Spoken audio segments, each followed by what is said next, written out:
For our next session, we'll be taking a look at how diversity fuels creativity and innovation with Aaron Walton, founder and CEO of Walton Isaacson, in discussion with journalist and author Robert Rosenthal. Before we welcome Aaron and Rob to the stage, let's take a quick look at some of Aaron's work in action to set the scene. Lexus is making their most thrilling cars ever, but somehow, people still see the brand as boring. We needed to change that by doing something truly exciting to connect with a new, younger audience. Like partner with Marvel Studios' groundbreaking Black Panther film 2 years before its debut with a never-been-done-before content-generating experience. Exciting.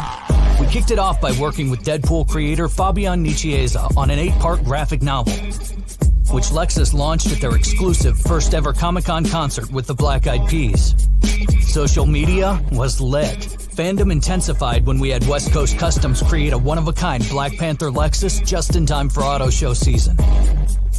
And then we sponsored the Black Comic Book Festival. Excitement kept growing as we debuted Wakandan-inspired fashion from 10 up-and-coming designers at New York Fashion Week. Our influencer network spread the word every step of the way, creating anticipation for our next big moment, the launch of the new Lexus flagship on the Super Bowl. Vibranium secured.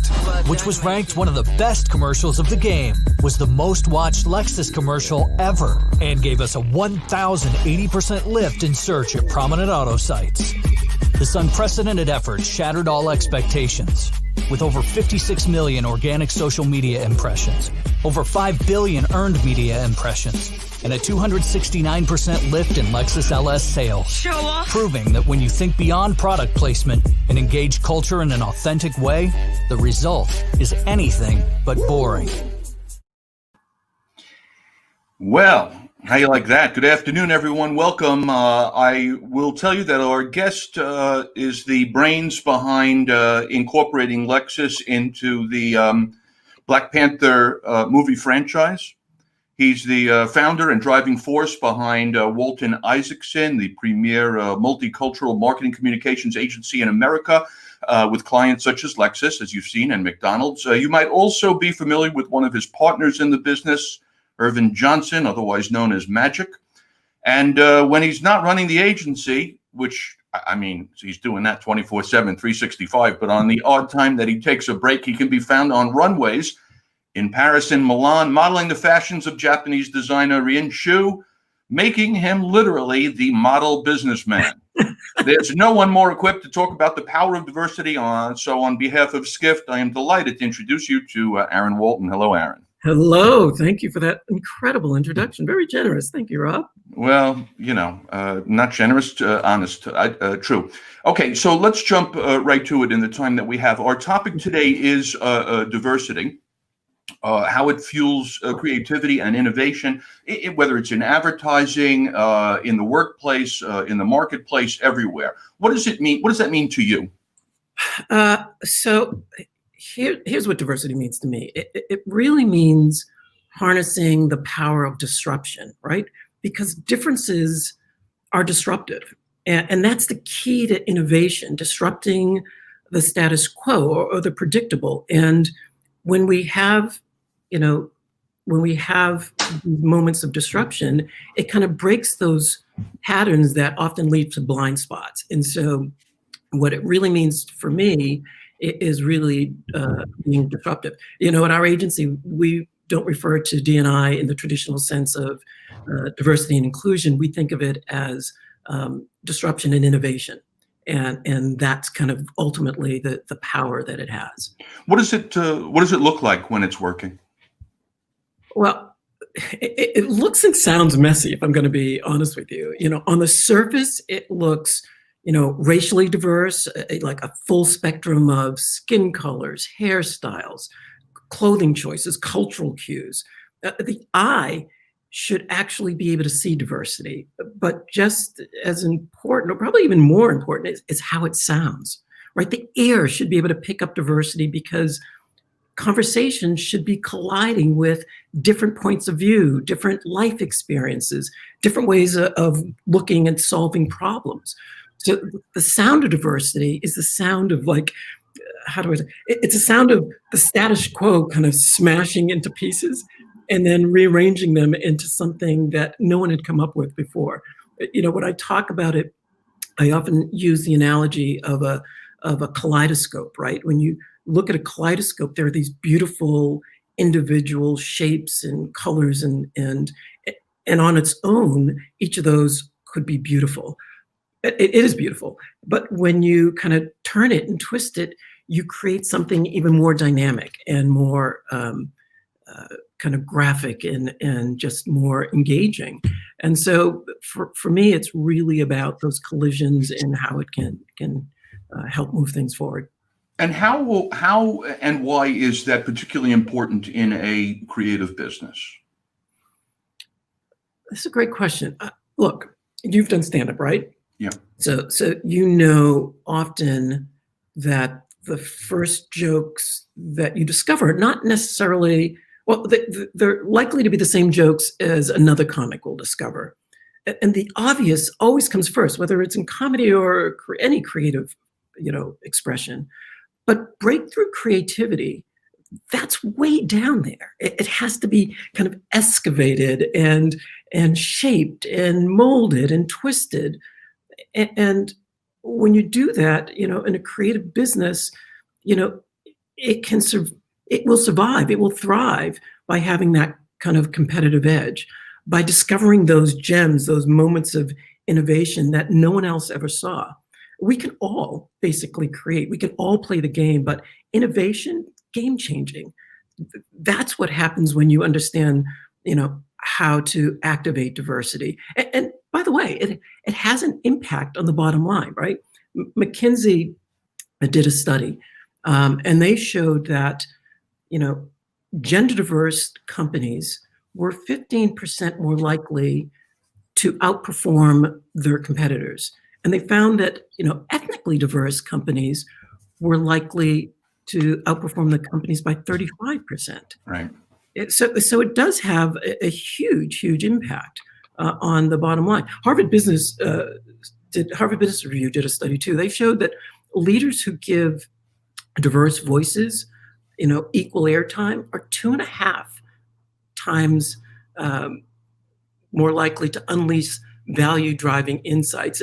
And when they create this kind of speak up culture, they found that the employees are 3.5 times more likely to unleash their full innovative potential. So it really does play a role in creativity. It plays a role in how people feel, and it plays a role in the profitability of a company. Yes, I was going to ask you about it, and that's it. It's empirical data that suggests both, not even suggests, but actually proves out that both creativity and diversity are a competitive advantage, provide competitive advantage. So let's segue into travel, since the audience here is in the travel industry. One would think, Aaron, that diversity is kind of inherent in a global business that's essentially about experiencing, different cultures. Yeah. So as someone who has, traveled extensively yourself, do you see sufficient diversity reflected in the industry's approach? Here's what I would say. One of the great joys of travel is to change the view and to experience something new to you, right? But that can't fully happen if you don't have a different lens. And that's not a camera lens I'm talking about. It's you, it's your eyes, it's your brain. You need to open up to how you perceive the world around you and not judge it, just absorb it. Travel's all about storytelling. But who's telling the stories, and what stories are they telling? Without diversity, travelers keep seeing the same history that reflects, dominant cultures, but there are infinite numbers of stories to be told, sights to be seen. It's why we're, seeing statues being torn down around the world. People are tired of the same old narratives told by the same old storytellers. So, I do think that there is a place and an important place for that diversity, an important role that diversity plays in the travel industry. Do you see some opportunities in travel? Oh, I mean, 100%. From the way travel is experienced to, and are marketed to the way trips are experienced once the traveler arrives. For example, I'm a Black gay man, and I want to know that my travel experience is going to be relevant and respectful to my values. But I also know it's not just about, matching my identity for my sake. I can't tell you, how many allies, white allies, straight allies, people who don't have my background at all, want to know that their travel choices are going to be, represent the world that really exists. And even a future forward world that's being created, not some kind of outdated version of it. So, yeah, so it does play a role. I spent 25 years in the international advertising business, and I would say that even though I haven't been there for a little while, the industry, the advertising industry, was never particularly adept at diversity, and maybe there's been some improvement. So, what does it take really to bring about change? What is the fear that's blocking the change when you consider the obvious positive impact of actually bringing different voices to the table? That's a great question. The fears is change, right? People say that they embrace change, but that's often not what's going on emotionally. They embrace change if they don't have to give up anything. Yeah. But with diversity, there's a perception that change means losing something, fear of losing power, control, dominance. It's a scarcity mentality based on hundreds, of years of dominant culture and gender. But let's face it, white males have been running the show, right? Not just in the U.S. And change is hard, but change is inevitable. So rather than framing it as things that we're going to lose, it's essential to have what I call this kind of like this courage to collide, because there's upside to what seems scary and messy. There's an understanding that change brings benefits, gains, not losses, and that the more open you are, and the more you open yourself up to change, the more you want to keep expanding. Yeah, I feel like the way that I have heard you express it is that there's a fear that by bringing new parties into the equation, that somehow it's you have to give up. Can you hear me? Yes, I can hear you. Can you hear me? I'm going to say that you haven't, that you can't. Sorry, I'm having some audio. Oh, all right. I'm gonna. Oh, there you go. You're back. Okay, fine. I was just saying that I think when we talk about fear, I feel like I've heard you express the idea that the fear is that you bring more people into the equation and somehow it shrinks the pie. Instead, what it is that you're saying is, in fact, bringing new people into the equation actually expands the total pie. It expands the pie, right? It's not about making it less for one group. It's about being more relevant and expanding the opportunity for other people to participate and to enjoy the benefits of the brand or the company. And so the pie actually doesn't get smaller, it actually gets bigger. As a communications professional, let me ask you this question, because I can imagine people in the audience, especially those who are in marketing and communication and running businesses. One of the questions that I would ponder is, when we talk about diverse audiences, Black, African American, LGBT, Hispanic, whatever you want to call it, are different or unique campaigns to reach those people required for different audiences, or is there a more kind of uniform way of addressing the total audience? What's your take on that? So yes and no, right? Required is kind of a loaded word. It's like, taking medicine. We should want to create work for different audiences, to be as relevant as possible. What's required is an incredible connection. The path to connection comes from in many different forms, right? But yes, one size did not fit all. So that I believe to be truth. I also believe that there are universal truths that do exist. So certainly there's work that appeals to diverse groups at the same time. But even being universal is often a result of being specific and understanding what's unique about that segment, right? So the answer is, I guess, yes and no to some degree. You've spoken before about creating kind of a positive creative tension. So let me ask you this: where do you find inspiration? And on that note, tell the people about Bayard Rustin. Yes, Bayard.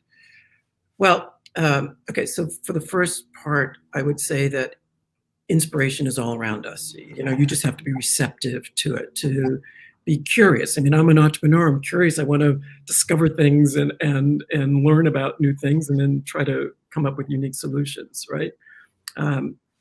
I think you have to get out of your comfort zone, and I'm always, to your point about Bayard, I'm always inspired by the words of Bayard Rustin. And for those folks who aren't familiar with Bayard, he's considered the lost prophet of the civil rights movement. He was actually the person who came up with the idea for the March on Washington, which is where Dr. Martin Luther King Jr. gave his famous I Have a Dream speech. And one of the things that Bayard said was that what every community needs is a group of angelic troublemakers. Mm-hmm. Right. And that message really inspired me and is kind of the basis in part for what our agency does. We refer to ourselves as enlightened rebels, right? So we've taken the inspiration of Bayard's angelic troublemakers and then kind of incorporated that into how we approach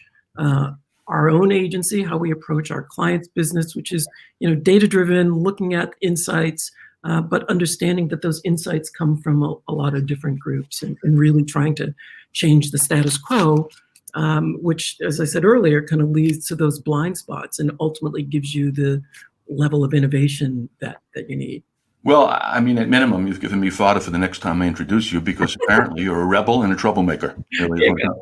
I've been told I'm a troublemaker, hopefully in a good way. It appears that you are. Now, let me do something here in the time that we have left in a positive way. I mean, obviously, we live in a country at this moment that's very divided in many ways. There's a lot of tension and racial rhetoric and et cetera, and a demand for reform and a lot of discussion around systemic racism. But I want to focus on the positive aspect of that, which is to say that is going to maybe accelerate or amplify in some ways some positive change. So we can look at it in terms of, I can leave it up to you to talk about inclusion or authenticity, but I can also ask you this: when it comes to kind of like the next generation of creative leaders or even leaders in the travel business, how do you see them kind of tackling the challenge of inclusivity?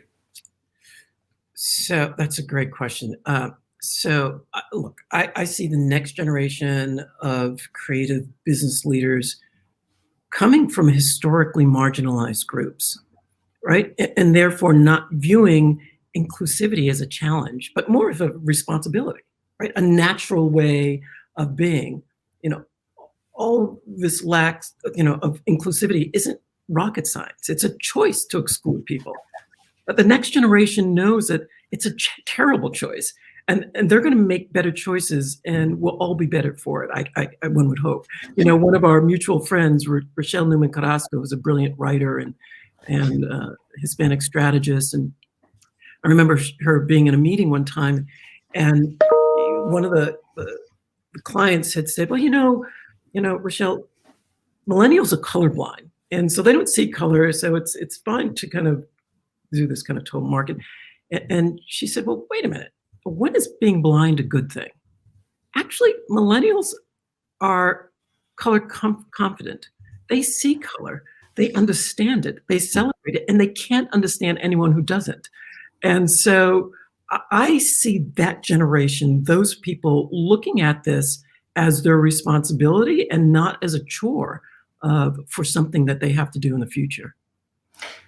Is there a way to approach marketing and communications that maybe you've answered this, but we have the time. So I mean, is there a way to approach marketing and advertising in a way that that's more inclusive?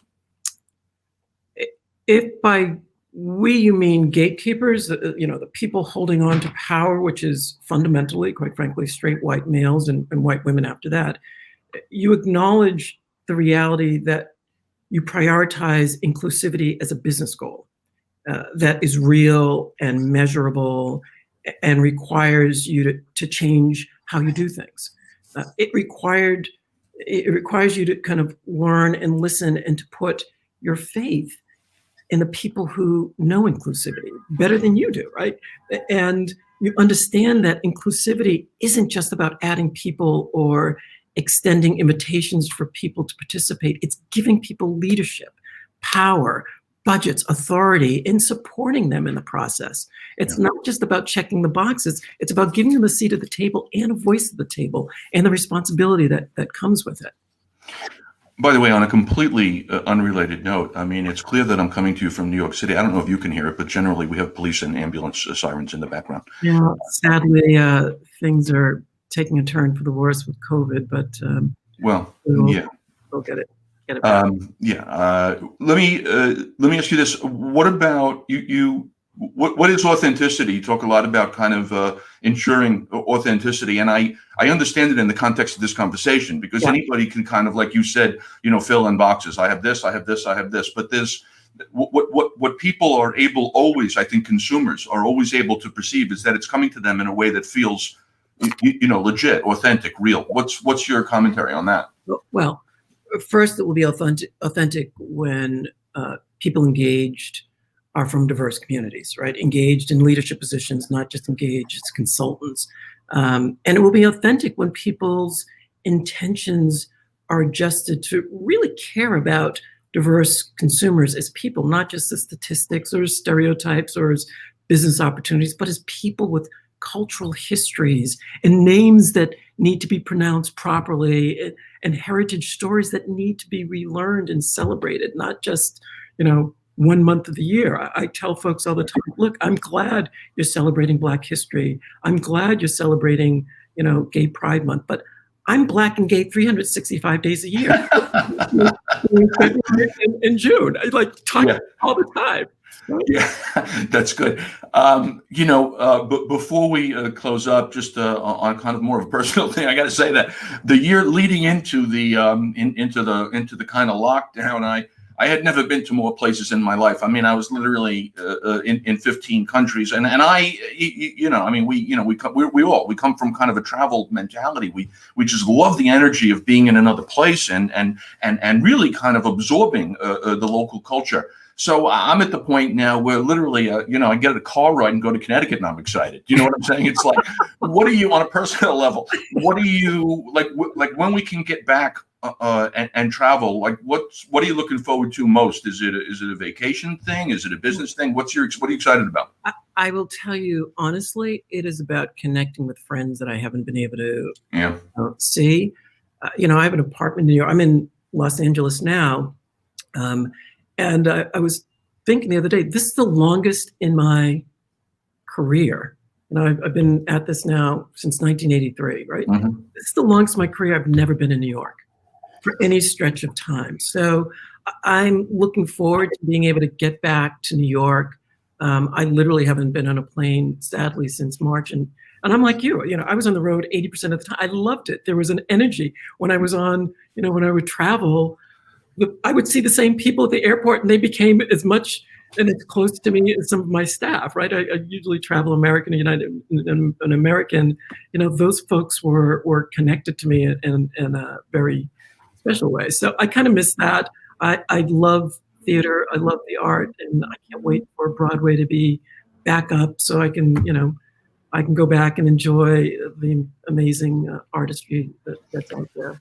Hey, you don't have to answer this if you don't want to, but just how many frequent flyer miles do you happen to have these days? Oh my God!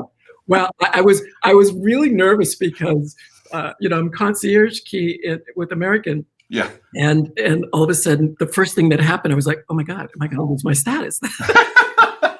It's a real issue. But, I have no idea anymore. It's not counting. I think career miles, I must be 13, 14. Yeah. I don't know. Yeah, enough to mention concierge key, because that's the key right there. And then finally, the courage to collide. It seems to me that if I have a takeaway, basically, it's about that. It's the courage to collide, meaning to embrace diverse perspectives, point of view, people, religion, color, whatever it is. Because whether you look at it from a common sense perspective or the empirical data that that is my timer, the empirical data that you mentioned earlier, it's a win-win. There's no downside to doing this thing the right way. Your closing thoughts, my friend. I could not agree with you more. I really believe that the courage to collide is how we move things forward, how we get innovation. We have to also acknowledge that we're human beings, and that sometimes stepping out of our comfort zone is challenging. But let's acknowledge that it's challenging. Let's face that fear with an understanding that when we do it, when we get to that other side, when we sit and open ourselves up to these incredibly brilliant and supportive people that don't necessarily look like us, but have a point of view and have lived a different life experience, that it is going to be better for everybody. We're going to make the pie bigger, not smaller. Yeah. So I'm hopeful. I'm encouraged. I see a lot of people reaching out to us now, starting to understand why that's important. It's sad that it took a tragedy sometimes to kind of shake people up, but it did. And so let's use that to kind of learn and to move forward and to do the right things and do the things that are going to help our businesses. Yeah, as they say, never waste a crisis. Ladies and gentlemen, there you have it. He's a troublemaker. He is a rebel. He is the one and only Aaron Walton. Thank you, Aaron, for your time and your insights. Always a pleasure to be with you. Well, Rob, anytime I get to talk to you, it's a pleasure. Thank you. And thank you, Skip. Come to New York City. Yes, I'm looking forward to it. Me too.